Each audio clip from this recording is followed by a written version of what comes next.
Merry jetpacks, everyone, and welcome to the actual penultimate episode of TLT. I am your host, Miko, and I'm joined by my other jetpack enthusiast. Poker 2004 here. That is the best Christmas or Hanukkah gift you will ever receive. A motherfucking jetpack. Alright, last... Why? I don't know. You could do all sorts of cool things with a jetpack. Questions? I don't want a jetpack. I want a jetpack. I want it real bad. Alright, last time we covered the top 4 matches, and we've found out who moves on to the winners finals, and today we're going to decide who meets Wesh Papillon in the grand finals of TLT with the losers finals. In the only matchup that had happened, let's review Rafna versus Terracotta, shall we? Yes. Alright, Terracotta won, which we predicted correctly. All 3 of us predicted correctly.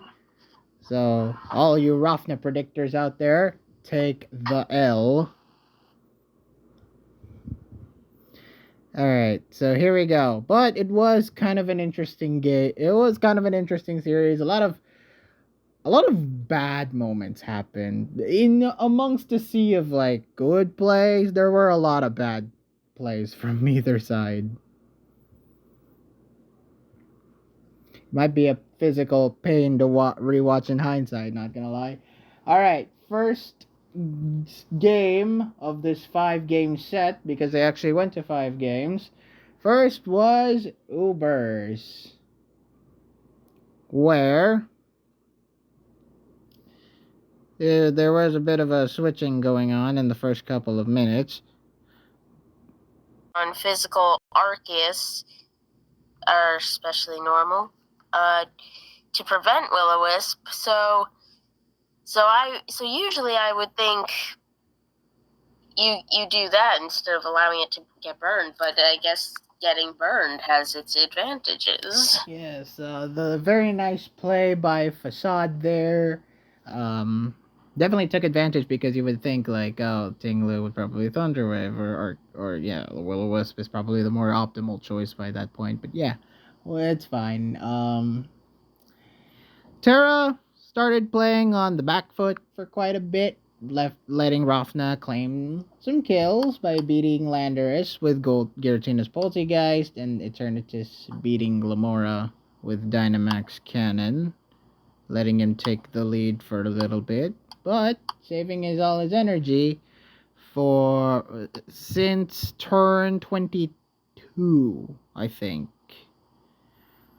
because he made a vital play here for Koraidon, which he was able to Drain Punch on a hard switch in before dying to the low kick Koraidon. And then Zekrom Terra Flying to beat that Koraidon. Wait, Mikoi. Ironically, I'm not sure if that Drain Punch was really a play. You could argue it is, but I'm not sure if that Koraidon was actually running a dragon move. No, I don't think so either, because it was Swords Dance, Drain Punch. I was expecting like the other two being Flame Charge and something else. I saw Terra's Uber's team. A lot of the Double time dance. he makes changes to the teams he uses from the paste he sends to the actual battle, but assuming he didn't for this one, then that Koraidon wasn't actually running a dragon move. That was a bluff.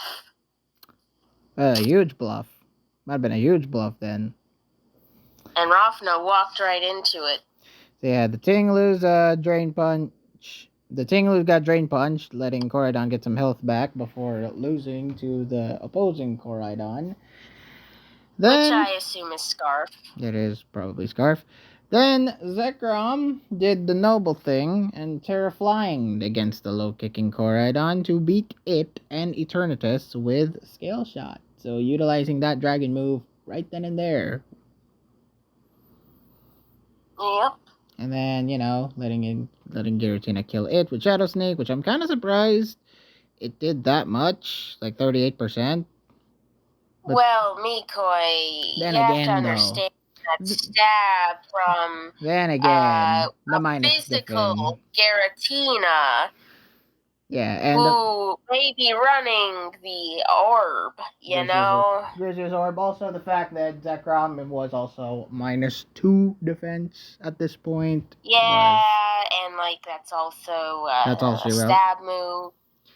But Think of it as being the equivalent of Zekrom at neutral taking a Shadow Sneak from Giratina at +2. Yeah. That doesn't seem so weird now, does it? No, not really, no. But he did the good thing because he let King Gambit be preserved, and that being his last mon, did some damage, cleaning the end game, letting him set up the Swords Dance on a Kyogre switch in, and then it poltergeisting to maybe get some chip damage in, but the Kowtow Cleave eventually killed the Giratina, and then Sucker Punch just OHKO'd the Poger. The Poger. And Terra won Ubers in what was probably the best game of the series, ironically, because the first game. Because the rest of the games, oh boy, there were some words to be had. Most of Mono was decent until the end. Most. You said most. Most. Well, speaking of Mono, that's the next game. Mono was starting off pretty decently. Like, there are some good plays right at the beginning with Terracotta netting that first kill, Goldango setting up Nasty Plot and surviving Tornadus' Heat Wave, killing Skarmory with Shadow Ball. However, Rafna counteracted with a lot of hazard setup and killing Dragapult with Landorus' Earth Power following a hard switch in, which was probably a sack, if I may be honest. And before killing Bramblegast after it rapid spun away all the hazards. And then things got after a quick succession of the switching, and trying to keep itself the pace, pretty much giving the matchup to a even pace at this point. And then came the weird stuff. First of all, the turn 30, we saw the Ceruledge tried to Swords Dance against the Gliscor, but got toxic for it and died to the Earthquake. And now, hang on. Why is that weird? Well, he did get some good damage in, which is the nice bit. But, like... Yeah, exactly. I think getting Gliscor that low was fine. It was fine. Worth it. Okay, and yeah, this wasn't the part. Okay, this wasn't the part, though. After Ceruledge died, we were thinking, okay, he must switch into the Spectre, right? And then just kill it ultimately with Astral Barrage or Shadow Ball, and then just sweep the endgame, right? Yeah, I would think. But yeah, that's what I thought. He sends in the Goldango. Then he tried setting up with Nasty Plot again, dying to Tornadus' Heat Wave, even on turn 34. Okay. Let me just say, Heat Wave had a very low chance of two-shotting, to my knowledge, because I think you saw earlier in the game that it did about 46. On turn 5. That was the first turn it was used. Right. And then it proceeds to do 50 twice. It two shots. Very low chance of two-shotting, you mean? Yeah, it is a low chance. I remember looking at the calc for this. Entirely sure what the Tornadus spread was, but according to calc, there was only a 21.5% chance to 2-hit KO. Yeah. Which is very low odds. Yeah. But yeah, turn 34. That is when the actual weird starts happening, because you think Terra would go for another Shadow Ball here, but no, it decides to go for Nasty Plot again. And then ultimately does deal the 2-hit KO onto the Goldengo with the Heat Wave to bring in the... After that, though, then we saw some weird. Spectrier got knocked off its Choice Scarf, and I think you mean Tornadus knocked off Spectrier's Choice Scarf. Yes, Tornadus knocked off Spectrier's Choice Scarf, but Spectrier killed it in advance. And then, leaving only to Gliscor to protect, stall. Ultimately, Terra got the win off of that. Here's what I don't get. Why didn't Rafna just, obliterate this damn thing? No, switch out Tornadus to recover its health to make sure it can live another hit. I mean... Okay, we should have been +2. I mean, Shadow Ball, in theory, is the strongest attack it's got, right? And it only did 26 on Tornadus. Yeah, it's AV. And that was at its base. I'm thinking that's AV. If it's AV Tornadus, then yeah, he could have had and probably let Gliscor die, but that would activate Grimnay to boost up its special attack. But Tornadus can easily tank a hit if it's AV. Like, let me... My god, wait, actually... Shadow Ball did less than the range the calc is giving me, so that's definitely AV Tornadus. Yeah. So, Tornadus... And when I say less than what the calc's giving me, I mean less than what the calc is giving me for Shadow Ball onto an AV Tornadus, so... That is definitely an AV Tornadus. Why didn't he switch out to possibly recover some health and, get rid of the special defense drop? Maybe, you could have protected that Grimnay boost a little bit more, Yeah. You could have avoided having that Grimnay boost. Well, actually, no, it would be inevitable that he would get that Grimnay boost because he would get the Gliscor kill. But AV Tornadus would still tank a lot more hits. Yeah, it would be able to take at least one hit if it switched out to gain more health, and it would be able to knock off and kill it. Yeah, exactly. And yeah, it was just very weird how Rafna chose to play that endgame. But, seems like a history with that.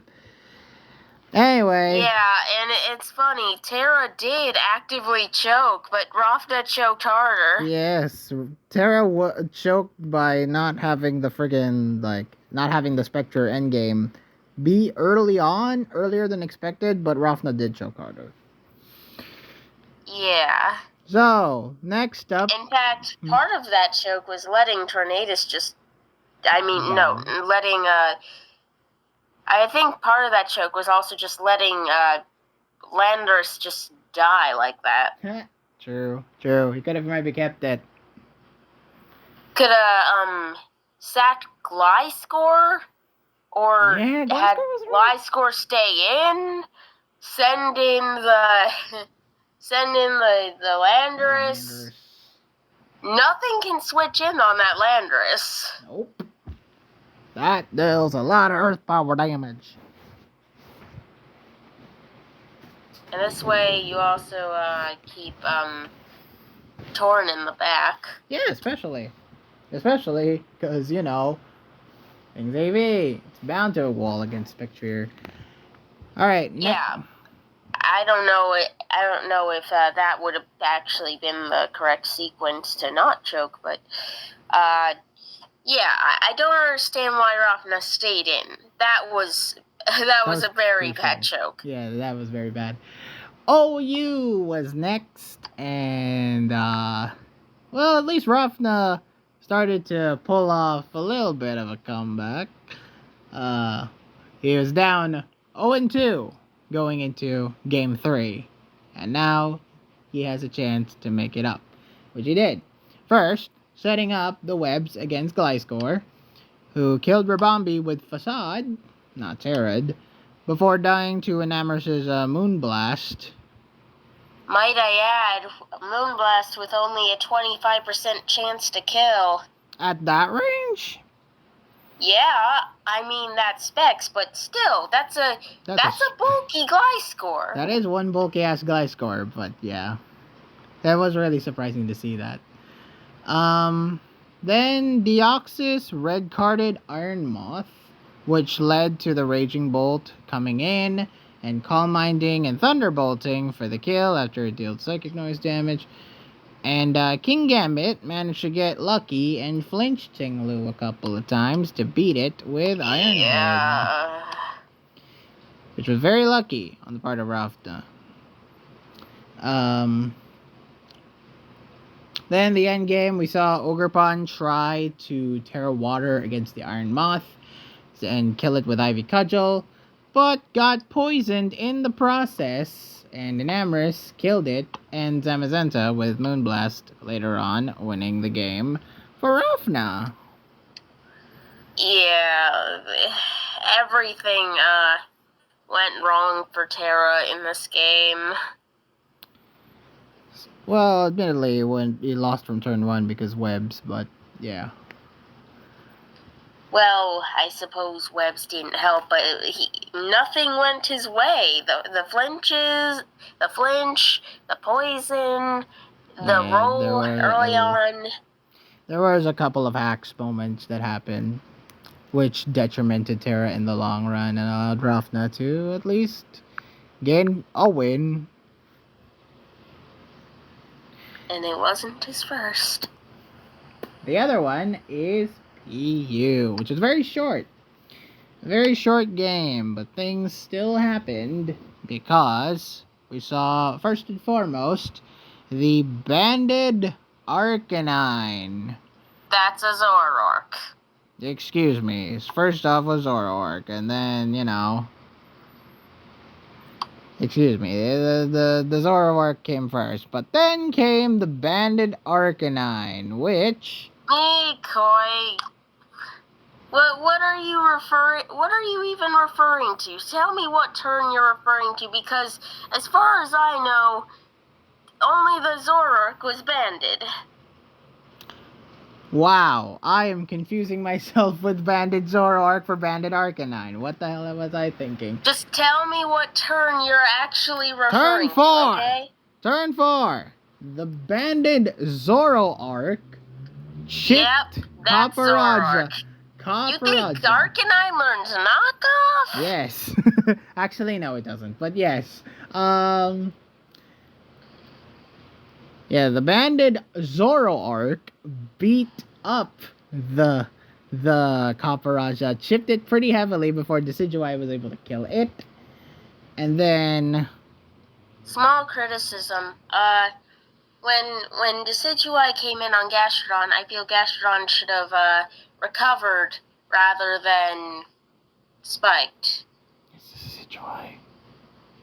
Yes, it's a Decidueye? Oh, I guess you're right, because, you know, the health was sorely needed. I think preserving Gastrodon was Maybe needed, a little, yes. Yeah, a little bit crucial here, because of what happened later. Well, actual Arcanine, was defeated by the Houndstone's Poltergeist just a few turns later.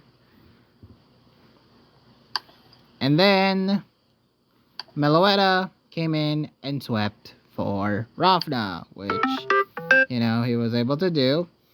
Getting the Focus Blast killing the Dunsparce. Well, actually hitting first the Focus Blast on the Dunsparce, even getting the Spadef drop to beat it with Terra Blast actually later on, and Shadow Ball, the rest, Houndoom, the Azelf, and then eventually another criticism. I don't like how Terra used Moon Blast on the Cramorant, which activated Gold Missile, putting it lowering its defense and putting in range of Brave Bird and just, letting it die. I believe that Florges was Scarf since it was moving first. Yeah. And I think it's not good that he sacked the Scarf Florges. You think it would stand up to Meloetta's attacks? Mikoi, if he had in theory recovered that Gastrodon earlier, he could switch in the Gastrodon to that Cramorant, and he doesn't really have to do much to it. The Cramorant can use the Cramorant can't hit it with... Oh, wait. No, I guess it can. It's Sticky Hold. Yeah. But if it tries to hit it with Brave Bird, it only does a lot of damage to itself. Oh, yeah. And the Gastrodon actually gets ample opportunity to just get spikes up. Then's the time recover you use it well. spikes. Yeah, then's the time you use spikes, actually. Though in theory, that could tank momentum. Which would actively kill his momentum in the long run. But yeah, Meloetta just swept the end game, killing off its elf, even getting a crit on Houndstone there, and then beating... Did you say his elf? Mesprit, confusing the Lake Guardians again, and killing Gastrodon, Terra Blast later, beating the freaking Gastrodon with Terra Blast, Rafna, tying up the series. Yep. And then came the decider. I think we both predicted that this would be an extreme decider. RU. Yeah, I recall we said last video that RU might decide this series. And lo and behold, here it is deciding the series. And oh my god, did RU really decide who was going to win this? I just want to say, I don't really play PU, but I think Terra's matchup might have sucked last game. But when I looked at this, I don't play RU either. I know very little about it, but when I looked at this, I'm like, am I crazy, or does this matchup look bad? It looked horrendously bad against Rafna's team, which was full of in fact, it was apparently so bad that Terra DM'd me, saying, we lost this, boys. No, not that. Let me see. He DM'd me saying, horrible matchup. It is 100% a horrible matchup for Terracotta. And once again, luck wasn't in his favor either. Yeah, for example, the beginning first turns where the Terrakion used Taunt to counteract Gligar's spikes, but... That's not luck. That is, well, the lead. It may be not luck, but still, it was just a very fortunate matchup to begin with. Then, you know... Yeah, it's true. Having, the fact that Rafna happened to have Taunt Terrakion, for the record, I'm not sure if that's standard or not. That is not. The fact he just happened to have it, be running it, I suppose that in itself is unfortunate for Terra, but not in the luck sort of way. Not in the long run either, because, you know, it managed to toxic Gyarados, which was a potential threat in roughness for Terra. Mimikyu red carded it as well to... Okay, something I don't get about what Terra did with Mimikyu. You have a Mimikyu. it can take a hit, you know it's red card. So why do you not use, sword stance? Yeah, sword stance. Just already get it as a Instead setup. of just outright shadow clawing. What are you doing? Yeah, I was a little confused there. It brought in the Rabombi, but if you're running Shadow Sneak and you happen to have Sword Stance that turn, well, that's a wonderful opportunity, ain't it? Yeah, Mimikyu would have just hella sweep. That's all Mimikyu should do. But hell, let me go look at his routine in Sword Stance. He just didn't use Sword Stance for some reason there. I guess he just wanted to just kill it. Yeah, no need for setup. You know, he doesn't need to set up. It just claims the kill. But yeah, turn 10, we saw the play rough miss. So Mimikyu died to the Iron Head.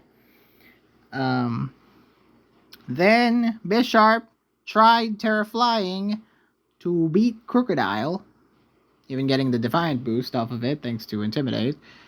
Then beat Cyclizar after it spun Rocks away. Wait, I just want to say, it seems that Terra actually misclicked on the turn where Rafna Terra'd his Bisharp. He said, I thought I clicked Gunk Shot. Oh, he was going for Gunk Shot. Yeah, I guess he was calling the Terra. It was a pretty expected Terra at that point, yeah. Not that Gunk Shot would have been enough to kill it, but it would still do damage. Damage it more. Yeah, it would have done damage at least. But yeah. Azelf Terra Fairy in order to kill it with Thunderbolt. No, chip it with Thunderbolt, I mean. Also, can we acknowledge how important this Cyclizar's Rapid Spin ended up being? Oh, hell yeah, it did matter. That's because Rocks would have been a bit more detrimental had Rocks stayed up. But the Rapid Spin definitely helped. If Rocks stayed up, Terra lost the game. Terra definitely did lose the game.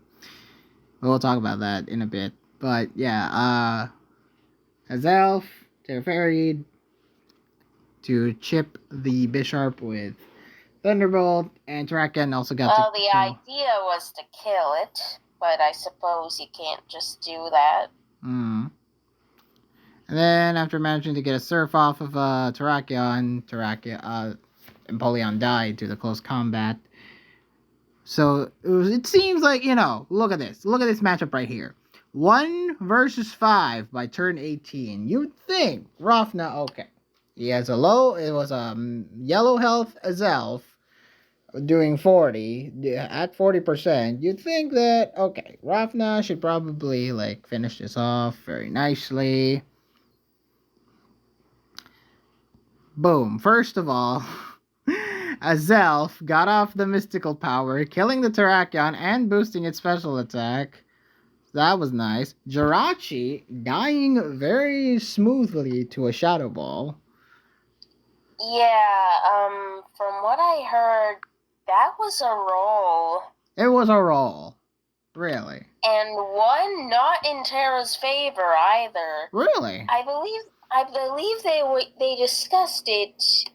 I believe they discussed it in the TLT channel. Rafna said the Jirachi was max HP, max speed. Ooh. Colored Name posted the calc. +1, 252 SBA expert belt Azelf Shadow Ball versus 252 HP, 0 special defense Jirachi. The range was 75 to 89. There was a 12.5% chance to kill after 1 layer of spikes. Boy got so lucky hitting that high roll. Well, to be fair,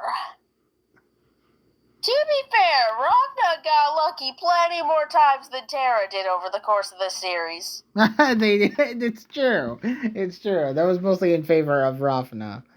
By that. Yes, the one time Terra got favored. And it was the one time that actually freaking mattered. Yeah, because, He actually did get a pretty, he got a very high roll in Ubers, too, when, Facade killed Arceus Fairy, but it's not like that actually mattered, because it's not like it would have been revenge killed. No, not really, no. But came, well, what people call, well, Rafna calls the Giga Choke moment, and I would incline to agree with that. Turn 21, we saw Armorers try indoor playing, activating that weakness policy. However, I think he forgot that Azelf is faster than friggin' Armorers. Or he forgot how weak armor works in the sense that it doesn't gain speed unless it's hit by an attack rather than a special attack. Yeah, physical attack rather than a special attack. I think he just he was confused a little bit there, and I don't think that's a joke because it was already in motion by the time he did that. Yeah. And Azelf just killing Gyarados for the win for Terra. So yeah, it was a weird series. Quite. I imagine the upcoming finals should hopefully be better. I hope. I mean, Rafna deserves third place. Wouldn't you say? Rafna definitely deserves third place, having quite the run that he did. Like, a lot of people were coming into this feeling, okay, we know a little bit of Rafna, but we weren't sure how prepared he was. And then look at that. I told you guys at the start of the tier list video to watch out for Rafna for the rest of the tournament. Look at that, making top 3. Yep. So congratulations, Rafna. You get your place on the podium. You're getting that bronze medal. Hopefully come back next year. And maybe you'll go one step further. Only one? Only one step further. Because the next step further would be the grand finals. Well, personally, I interpreted that as one step further being second place and 2 steps further being first. Well, in the final round, you mean? Yeah. So, round 10, aka the grand finals, it's time to predict the one and only matchup. Now remember, Wesh Papillon versus Terracotta. If Wesh wins TLT. If Terra wins, we go to a bracket reset. We go to a grand final reset, and whoever wins that reset wins TLT. So it is going to be hype. We could potentially see 10 games instead of 5. And I would not be ready for 10 to review 10 games. Hopefully we can catch this live. So let's predict Wesh versus Terracotta. And they did say their tiers, and they're going to be playing probably Friday, they said, at the time of this recording at least.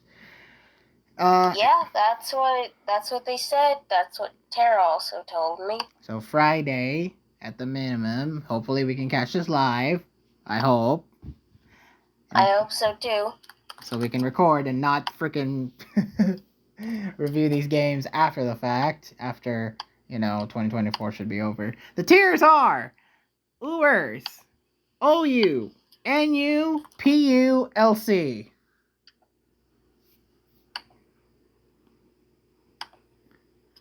Who do you got? Who do I got? Are you just asking who I think wins right off the bat? Yes. Who do you got? Actually, okay, if you want to discuss who wins these tiers, then we can. Sure. Alright, so who wins, Actually, who wins Ubers? That's a good question. I think Tara will win that. Okay, at least you have more confidence that Tara winning Ubers. That's good. OU, I think, will be the most crucial one. Really? Yeah, because I think Wesh is good in OU, but Terra has shown he can play some OU. Some OU rounds that he did were very, very well. Some OU rounds went horribly, horribly wrong. So it is going to be quite a decider if Terra decides, his OU prep is going to be very, very strong. But I think Wesh takes that. Oh, you should know Terra's prep is going to be stronger this time around in general. Oh, that's good. That's very good. Yeah, I believe he said that today was his last day of work before his holiday break. Oh, he's gonna be 100% focused now. Yeah, he's gonna actually be able to prep. Pap, I hope you do the same, buddy. Oh, I imagine. I mean, a custom avatar and among other things. He should be hella motivated. Yeah, he should be hella motivated. This is gonna be this is all for we're playing for all the marbles here. So yeah, OU again. I think Wesh takes that OU. I personally think, because I think Wesh's OU's OU meta knowledge is stronger than Terra's, but I wouldn't be surprised if Terra gets that. NU, that's also a really tough one. That could also be quite the decider for both of these players. Yeah. So NU is going to be a tricky one. It's about 50-50 for either, because both of them must have played NU at some point this tour, but we can never be too sure. PU, I think Terra gets that, and I think LC Wesh takes that. So it really is that split in terms of tiers. Why couldn't they just play doubles? No, I'm pretty sure neither of them like doubles. I know neither of them don't want to play doubles. Especially Pap. He really doesn't like doubles. Monotype it. Monotype then. Settle. There's your second thing. Anyway, yeah. So that's gonna be really tough. OU and NU especially will be the deciders, I think. So, who do you got? Well, frankly, it looks as though the tiers favor Terra a bit more. Do you agree with that sentiment? I do agree with that sentiment, yeah. Yeah, so although Wesh is very flexible. Oh, hell yeah. Wesh is one of Wesh can play any tier and make himself look good. He can play any tier and virtually any style. And he's very good. He's well adaptive. His game plans are very flexible. He's very versatile in that regard. Yeah, so unfortunately, I feel like while the tiers do favor Terra a bit more, given how Wesh has been performing relative to how Terra has been performing, and the fact that Wesh has not taken a loss yet, meaning he only needs to beat Terra once to win, while Terra needs to beat him twice to win. I think most things are just favoring Pap here. So are you gonna go with Wesh Papillon? Yeah. Unfortunately. It's the pick going for Wesh Papillon. Are you going for Wesh Papillon? No, announce pick first. I demand you. Yes, the pick is going for Wesh Papillon. We're all in agreement. We're all picking Wesh Papillon. Sorry, Terracotta. For the third time in a row. Sorry. For the third week in a row, we're all in agreement. We're all in agreement. Even Pick has joined the cause. We are all La Pacifista. So, yeah. I also think the tiers may favor Terra a bit more, and he might be able to conjecture some of the bit of the building prep, and hopefully that will carry him to the rest of the games well, and he'll be able to bring Wesh to an ultimate fight. But Pap, being as versatile as he is, I think his strong play all throughout this tour is going to ultimately carry him to the championship.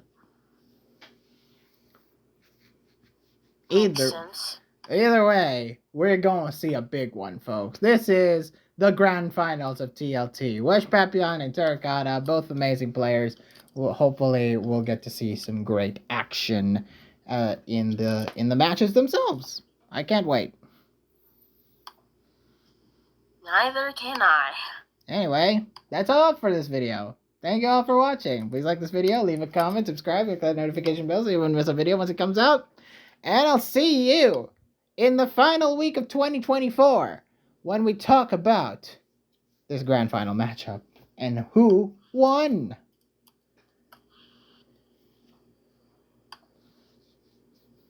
Alright, so anyway, this has been Mikoy, signing out.